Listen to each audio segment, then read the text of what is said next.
प्यारे बच्चों नमस्कार। आज आप कक्षा 7वीं का हिंदी का पहला चैप्टर, पहला पाठ जागो जीवन के प्रभात। यह एक कविता है। आप इसको पढ़ेंगे और इसके भावार्थ को समझेंगे। कविता को कैसे पढ़ा जाता है आप उसका अभ्यास करेंगे। तो यह पाठ है जागो जीवन के प्रभात। इसके कवि हैं जयशंकर प्रसाद। कविता को पढ़ने से पहले आइए थोड़ा जयशंकर प्रसाद जी के जीवनी पर थोड़ा प्रकाश डाला जाए। जयशंकर प्रसाद जी का जन्म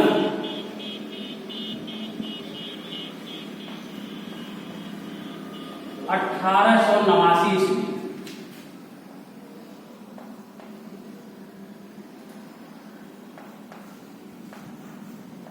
काशी में हुआ। जो आज का वर्तमान नाम बनारस है, वह काशी के नाम से जानी जाती थी पहले। तो 1889 ईस्वी में काशी में इनका जन्म हुआ था।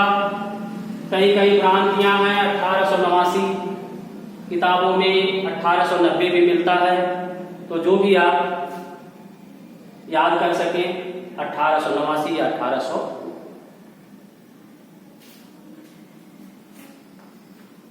बाल्यावस्था में इनके पिता का स्वर्गवास हो गया था।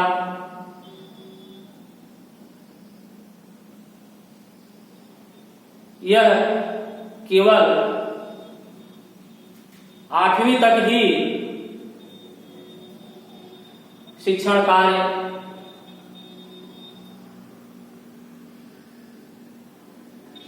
शिक्षा अर्जन किए। उसके बाद हिंदी, अंग्रेजी, संस्कृत और उर्दू की भाषाओं का अध्ययन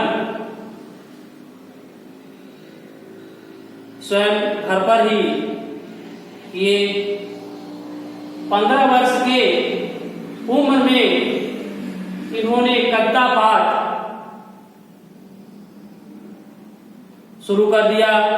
कविताओं को लिखना शुरू कर दिया, कहानियों को लिखना शुरू कर दिया। आज यह इनको हम एक कवि, कहानीकार,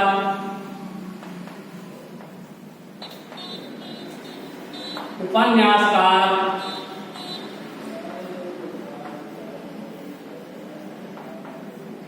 और एक नाटककार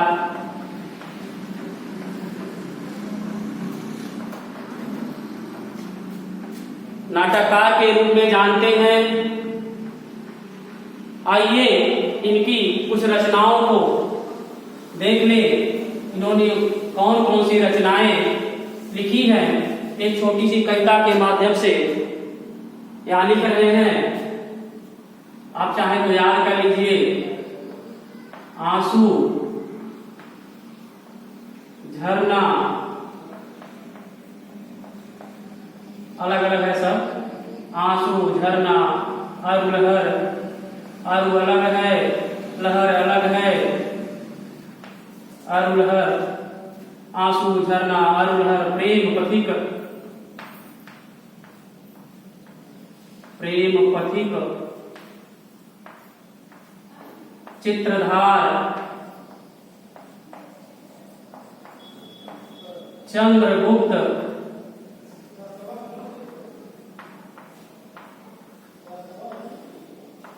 अस्कंदगुप्त, चंद्रगुप्त, अस्कंदगुप्त,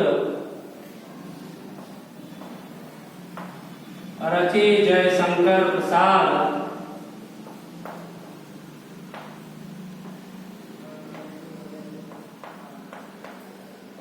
एक छोटी सी कविता है, आंसू भी इन्होंने लिखा।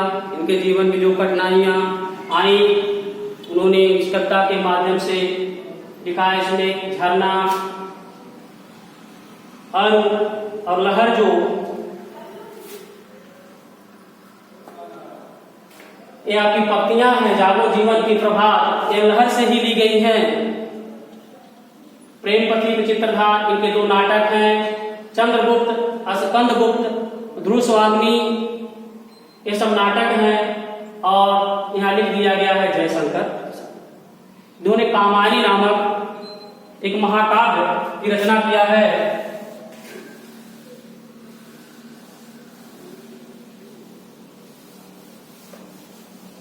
अब आइए आप अपने पाठ्यक्रम पर कविता कैसे पढ़ते हैं थोड़ा देख लिया जाए। अब हमारे साथ अभ्यास कीजिए। अब जागो जीवन के प्रभात, वसुधा पर ओस बने बिखरे, हिमकड़ आंसू जो क्षोभ भरे, उषा बटोरती अरुण गात, अब जागो जीवन के प्रभात। अगली पंक्ति है, समनयनों की ताराएं सब मुद रही किरण दल में, अब चल रहा सुखद यह मलय बात, अब जागो जीवन के प्रभात। कविता की अंतिम पंक्तियां हैं, रजनी की लाज समेटो तो कल रव से उठ कर भेटो तो, अरुणाचल से चल रही बात, अब जागो जीवन के प्रभात, अब जागो जीवन के प्रभात। यह जो हमारी कविता है ये जयशंकर प्रसाद जी का एक जो गीत है यह जागरण गीत है।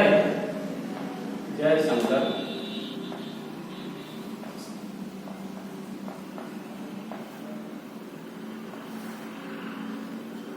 मानव को सचेत कर रहे हैं कि हमें किस तरह से अपना जीवन यापन करना है। कितना कष्ट पड़ने पर भी,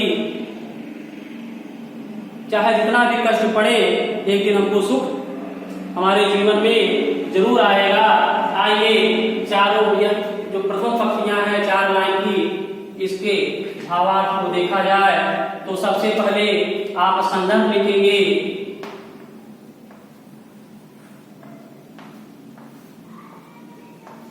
इसके ऊपर अब डैश करके लिखेंगे प्रभात।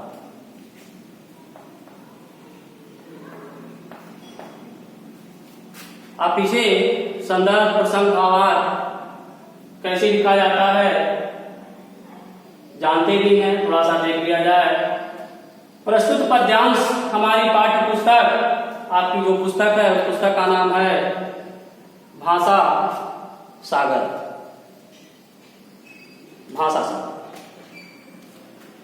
भाषा सागर के जागो जीवन के प्रभात नामक पाठ से लिया गया है। और इसके कवि क्या हैं? कवि कौन है? जयशंकर प्रसाद। चूंकि आपका यह पहला पाठ कविता है तो रचनाकार कवि के रूप में कवि लिखेंगे, जबकि आपको बता दिए हैं पीछे नाटककार भी हैं, उपन्यासकार भी हैं, कहानीकार भी हैं। यहाँ आपको कवि के रूप में दिखाई पड़ रहा है, इसलिए कवि लिखेंगे। अब लिखेंगे प्रसंग में क्या बातें बताई गई हैं। कवि ने निम्नलिखित पंक्तियों में प्रभात के माध्यम से जीवन में नई आशा का संचार करने के लिए और जागरण करने के लिए संदेश दिया।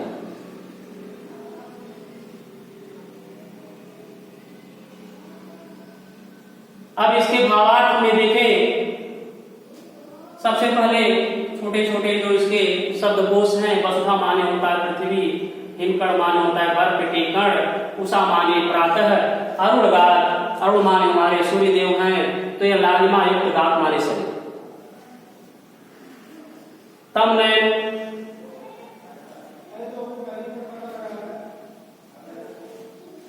अंधकार रूपी नयन,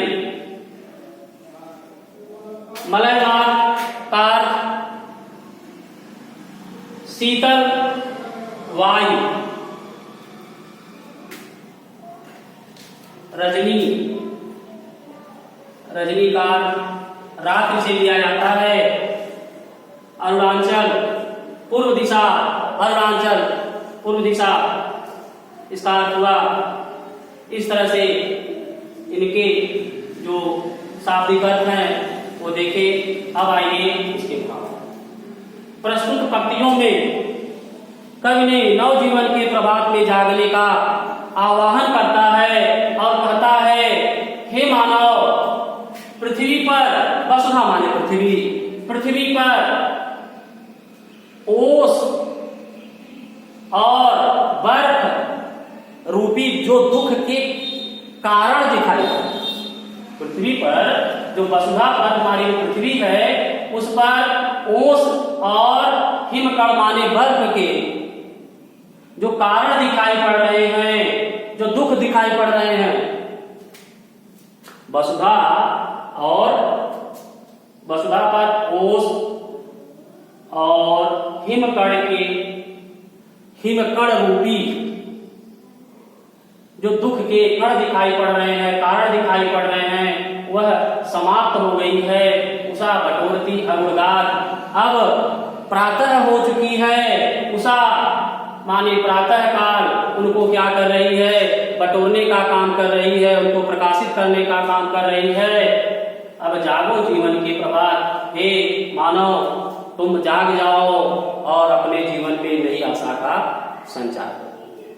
तो कहने का तात्पर्य, जब सुबह होता है तो रात्रि अपने आप समाप्त हो जाती है। मानव के जीवन में दुख आता है, सुख आता है, सुख दुख एक दूसरे के पूरक हैं। जब दुख आएगा तो कुछ दिन के बाद सुख जरूर आएगा। यही इसका ये भक्तियों का भाव है। अब आ जाइए, तब नैनों की ताराएं सब बुध रही किरण दल में, अब चल रहा सुख देह मलय बात, अब जागो जीवन के प्रभात।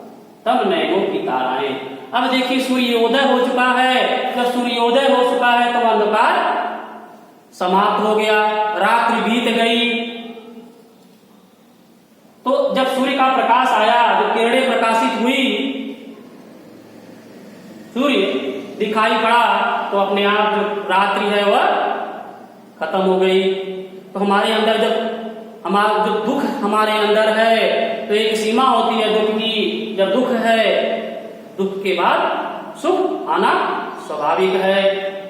चल रहा सुख देह मलय बात, यह जो सुख देने वाला मलय माने शीतल जो सुंदर वायु है वह चल रही है, हवा चल रही है। अब जागो जीवन के प्रभात, हे मानव, हे मनुष्य, तुम जग जाओ और अपने जीवन में नई आशा का संचार करो। अंतिम पंक्तियां हैं, रजनी की लाज समेटो तो, कलरव से उठकर फेंटो तो, अरुणाचल से चल रही बात, अब जागो जीवन के प्रभात। अब प्रातः काल हो चुका है, रजनी की लाज समेटो, जो रात्रि है क्या हो रही है, समाप्त हो रही है, संकुचित हो जा रही है। कलरव से उठकर फेंटो तो, कलरव पक्षियों की चहचहाहट प्रारंभ हो चुकी है, शुरू हो चुकी है। उठो और उनका अभिवादन करो, अभिवादन, उसे भेंटो, मिलो। अरुणाचल से चल रही बात, यह चर्चा पूर्व दिशा में आरंभ हो चुकी है, शुरू हो चुकी है। इसलिए अब जागो, हे मानव, तुम जाग जाओ और नई आशा का संचार करो। इस तरह से इन पंक्तियों का यह भावार्थ हुआ। तो आप पंक्तियों को बार बार पढ़ेंगे, इसके शब्दार्थ को देखेंगे और अभ्यास करेंगे कि इसका जो अर्थ बताया गया है वह आपको कंठस्थ हो जाए, याद हो जाए। अब गृह कार्य में आप क्या करेंगे?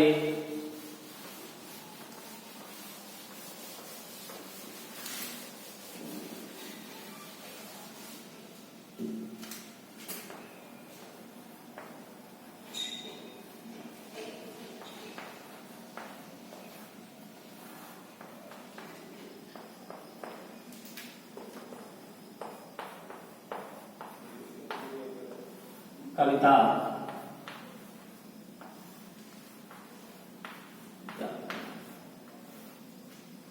यह पहली चीज आपकी कविता है। इसके बाद किताब में जो पीछे पृष्ठ 4 और 5, 4 और 5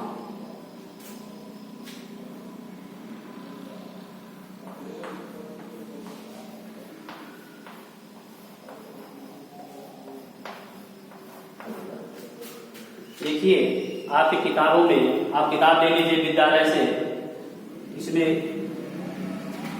जो अभ्यास कार्य दिए गए हैं उसको स्वयं करने का अभ्यास कीजिए। जहां परेशानी हो वहां कॉल करके पूछ भी सकते हैं। तो सबसे पहले कविता आपको याद जरूर होना चाहिए, क्योंकि अब परीक्षाओं में आपका 8 लाइन की कविता पूछा जाता है। और यह दोनों काम आप जरूर करेंगे। शेष अगले वीडियो में।